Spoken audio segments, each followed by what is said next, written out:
शाम के करीब 6 बजे का समय था।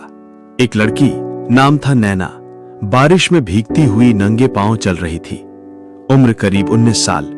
चेहरे पर डर, आंखों में आंसू और मन में एक ही सवाल, क्या मेरा सपना गुनाह था? नैना किसी से भागी नहीं थी। उसे मजबूर किया गया था उस रास्ते पर चलने के लिए, सिर्फ इसलिए क्योंकि वो डॉक्टर बनना चाहती थी। उसके पिता ने कहा, लड़की होकर इतना बड़ा सपना, किताबें छोड़ और शादी की तैयारी कर। और जब उसने मना किया तो मां ने भी चुप्पी ओढ़ ली। अब वो अकेली थी, परिवार से, समाज से और खुद से भी। जैसे ही वो जंगल के एक मोड़ पर पहुंची, 2 बाबा उसके सामने आ गए। सफेद धोती, लकड़ी की लाठी, एक के गले में रुद्राक्ष, दूसरे की आंखों में गहरी शांति। नैना घबरा गई, पीछे हटने लगी, पर एक बाबा बोले, बेटी डर मत, ये जंगल है लेकिन हम राक्षस नहीं। दूसरे बाबा ने अपने झोले से एक छोटा चादर निकाला और उसके सिर पर डालते हुए बोले, हमने कई मुसाफिर देखे हैं, पर तेरी आंखों में जो टूटा हुआ आसमान है वो पहली बार देखा है। बता क्या दर्द है? नैना के आंसू बह निकले। वो वहीं जमीन पर बैठ गई। थोड़ी देर बाद टूटी आवाज में बोली, मुझे सिर्फ पढ़ना था, बस पढ़ना, पर अब मेरे पास न घर है न रास्ता। दोनों बाबा चुप रहे।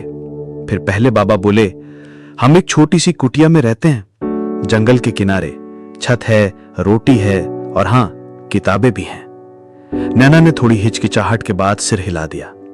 एक छोटी सी कुटिया, मिट्टी की दीवारें, लकड़ी की अलमारी और एक कोना जिसमें किताबों का ढेर। नैना अब वहां रहने लगी। सुबह बाबा योग सिखाते, दोपहर में नैना पढ़ाई करती और रात को ध्यान लगाना सिखाया जाता था। वो दिन आसान नहीं थे, पर अब नैना टूट नहीं रही थी, बल्कि ढल रही थी, जैसे लोहा तपकर तलवार बनता है। 2 साल में उसने 12वीं पास की, फिर नीट की तैयारी शुरू की।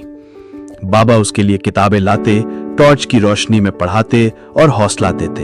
और एक दिन परिणाम आया, सरकारी मेडिकल कॉलेज में चयन। 8 साल बाद वही नैना अब एक सफेद कोट पहने बड़ी गाड़ी से उस जंगल के पास उतरी। 2 बाबा बूढ़े हो चुके थे, पर आंखों की चमक वही थी। नैना ने दोनों के पैर छुए और बोली, बाबा, आप लोगों ने मुझे बेटी नहीं, मेरा सपना समझा। आज वही सपना हकीकत है। फिर गांव में एक बड़ा कार्यक्रम हुआ। नैना मुख्य अतिथि बनी। लोगों ने पूछा, मैडम जी, आपकी सफलता का रहस्य?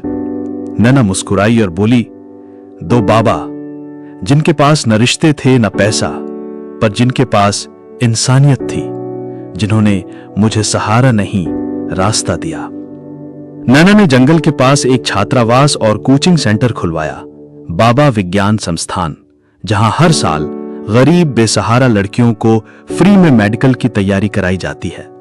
और हर रविवार नैना वहां जाती है। दोनों बाबाओं के चरण छूकर कहती है, आपने मुझे बेटी कहा था और मैंने साबित कर दिया कि एक बेटी भी कभी कभी बेटों से ज्यादा भरोसेमंद होती है। अगर आप लोगों को वीडियो पसंद आए तो वीडियो को लाइक और सब्सक्राइब करें